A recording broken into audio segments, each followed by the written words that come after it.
ನಮಸ್ಕಾರ ಪ್ರಿಯ ವೀಕ್ಷಕರೇ, ಗ್ರಾಮ ದೇವಿಯನ್ನು ಪ್ರತಿಷ್ಠಾಪಿಸುವುದು ಒಂದು ಪವಿತ್ರ ಹಾಗೂ ಮಹತ್ವದ ಕಾರ್ಯ. ದೇವಿಯ ಮೂರ್ತಿಯನ್ನು ದೇವಸ್ಥಾನದಲ್ಲಿ ವಿಧಿವಿಧಾನಗಳ ಪ್ರಕಾರ ಸ್ಥಾಪಿಸುವುದು ಒಂದು ಪ್ರಮುಖ ಘಟ್ಟ. ಗ್ರಾಮ ದೇವಿಯರ ಮೂರ್ತಿಯನ್ನು ಗ್ರಾಮದಲ್ಲಿ ಪ್ರತಿಷ್ಠಾಪಿಸುವುದರಿಂದ ಗ್ರಾಮದಲ್ಲಿ ಶಾಂತಿ ಮತ್ತು ಐಕ್ಯತೆ, ಸಂಪತ್ತು ಮತ್ತು ಸಮೃದ್ಧಿ, ರೋಗ ದೋಷ ನಿವಾರಣೆ, ದೇವಿಯ ಆಶೀರ್ವಾದದಿಂದ ಗ್ರಾಮದ ರಕ್ಷಣೆ ನಡೆಯುತ್ತವೆ. ಅದರಂತೆ ಬೈಲಹೊಂಗಲ ತಾಲೂಕಿನ ಗುಡದೂರು ಗ್ರಾಮದಲ್ಲಿ ಶ್ರೀ ಗ್ರಾಮದೇವಿಯನ್ನ ಮೂರ್ತಿಗಳ ಪ್ರಾಣ ಪ್ರತಿಷ್ಠಾಪನೆ, ದೇವಸ್ಥಾನದ ವಾಸ್ತುಪೂಜೆ, ಮಹಾಹೋಮ, ನೂತನ ದೇವಸ್ಥಾನದ ಕಳಸಾರೋಹಣ ಕಾರ್ಯಕ್ರಮವು ಶುಕ್ರವಾರದಂದು ಸಡಗರ ಸಂಭ್ರಮದಿಂದ ನೆರವೇರಿತು. ಅದಕ್ಕಾಗಿ ರೈತರಿಗೋಸ್ಕರವಾಗಿಯೂ ಕೂಡ ಈ ಪೂಜೆ ಕಾರ್ಯಕ್ರಮದೊಳಗೆ ಆ ಗಣಮಂಡಲವನ್ನು ಕೂಡ ಆರಾಧನೆಯನ್ನು ಮಾಡಿ ಪೂಜೆಯನ್ನು ಮಾಡ್ಕೊಳ್ಳಿ ಅಂತ ನಮಗೆ ಹೇಳಿದ್ರು. ನೋಡಿ, ಒಳ್ಳೆಯ ರೀತಿಯಾಗಿ ದನ ಕರಗಳಿಗೂ ಕೂಡ ಒಳ್ಳೆಯ ರೀತಿಯಾಗಿರ್ತಕ್ಕಂಥ ಆಯುಷ್ಯ ಆರಿಗಳನ್ನು ಕೊಟ್ಟು ಕಾಪಾಡು ಭಗವಂತ. ಅದೇ ರೀತಿಯಾಗಿ ಕೂಡ ನೀವು ಬೆಳೀತಕ್ಕಂಥ ಬೆಳೆಗೆ ಒಳ್ಳೆಯ ರೀತಿಯಾಗಿ ಫಲ ನಿಮಗೆ ವೃದ್ಧಿ ಆಗ್ಲಿ ಅಂತ ನಾವೇನ್ ಮಾಡತ್ತೀವಪ್ಪ ಅಂದ್ರೆ ಆ ಗಣಮಂಡಲವನ್ನ ಆರಾಧನೆಯನ್ನು ಮಾಡತ್ತೀವಿ.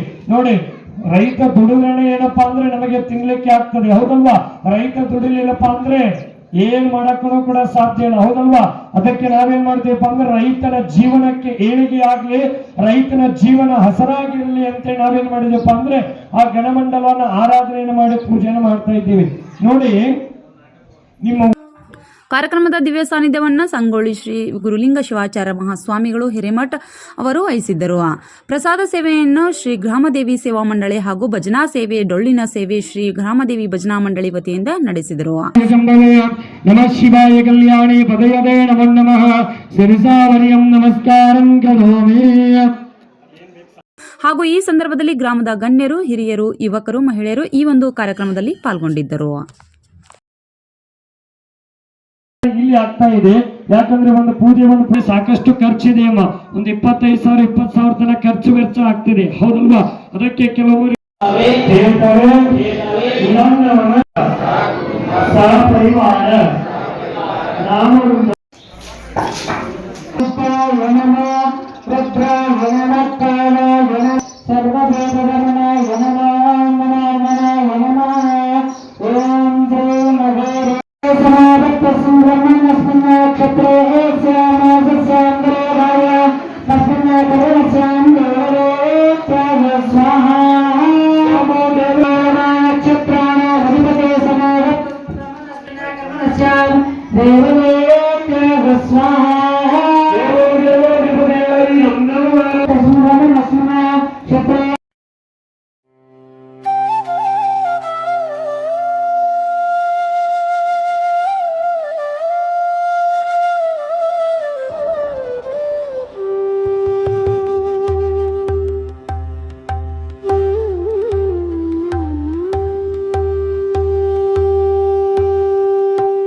अक्षरांश